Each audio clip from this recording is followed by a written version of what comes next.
Great opportunity to catch up with our 14th Circuit Solicitor, Duffie Stone, who is going to kind of take us behind the curtain just a little bit and explain to us a little bit about what's going on that we don't see, although we will see it coming down the road, just with regards to the volume of cases you guys deal with. And believe it or not, this is actually a COVID story, Well, it is. I mean, it is every year we bring in my circuit, I've had 5 counties, we bring in about 2,700 new cases every year. So our prosecutors are dealing not only with prosecuting cases that have been there for a while, but also new ones coming in. This week marks the first time that we have gotten our docket back to pre-COVID times. In other words, when COVID hit, you had 2 years of courthouses all around the country shutting down. Yeah, they couldn't do anything. No, and even when they started back, it was sort of hit or miss, because if somebody coughed on the jury panel,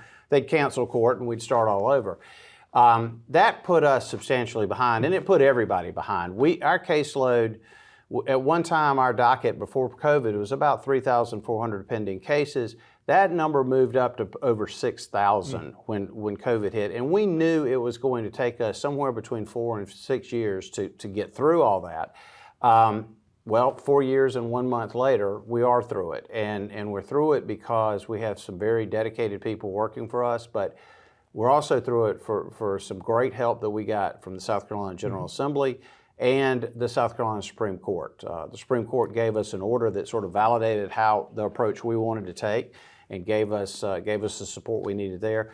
General Assembly came through with the new prosecutors that we knew we needed at the beginning, but we were having a hard time getting them from our individual counties. How many more prosecutors do you have now than you had coming out of COVID? We have roughly 10 more than we had before, but I look back on this. So what's that a number from? We are probably from 20 to roughly 30 prosecutors throughout the circuit, and we have hired more because Beaufort County has now come forward. We have a new county council leadership. We've got some new money coming from Beaufort County, all of which we are going to put back into the same approach. Because here's the deal. The goal for me, we talk a lot about defendants' rights to a speedy trial, and they clearly have a constitutional right to a speedy trial. Victims need to have that same right, and delay does not help the prosecutor. It doesn't help any prosecutor.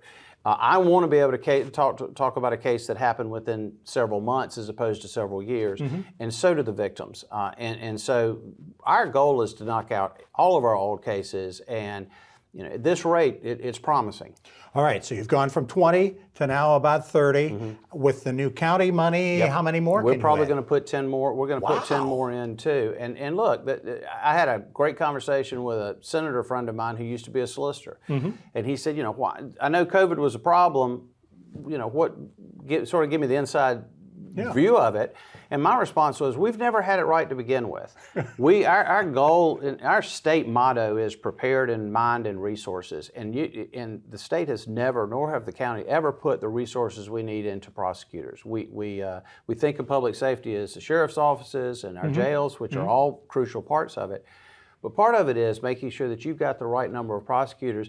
And prosecutors who are handling 300 and 400 cases, that's not how it ought to be. And so we're taking the money from Beaufort County. We're going to put that right back into putting prosecutors on the ground in the hopes that within a couple of years, we don't have any cases that are over 18 months old, that they're prepared from the very beginning, and we're going to get them in there, and hopefully victims do not have to wait for years to have their case heard in court. That's terrific. A goal then, you say 3,400 was kind of the number, the goal a couple of years from now? That was just to get us back from where COVID was. Right. I will tell you this, though, to give you some insight as to the impact that we received from the General Assembly funding. Prior to COVID, we were moving 300 more cases that we were bringing in. So we were cutting the backlog, but we were doing it very slowly. This year, we moved 1,500 more. Wow. So that gives you the idea about if you have prosecutors who are professional, well-trained, working hard, and you have the right number of them, you can make a substantial difference. Fantastic stuff. Fastest 5 minutes we've spent in a long time. Well, thank you so much. Thank you for letting me go into it. Duffie Stone, the 14th Circuit Solicitor. We'll be back with more of the WHHI Daily News in just a moment.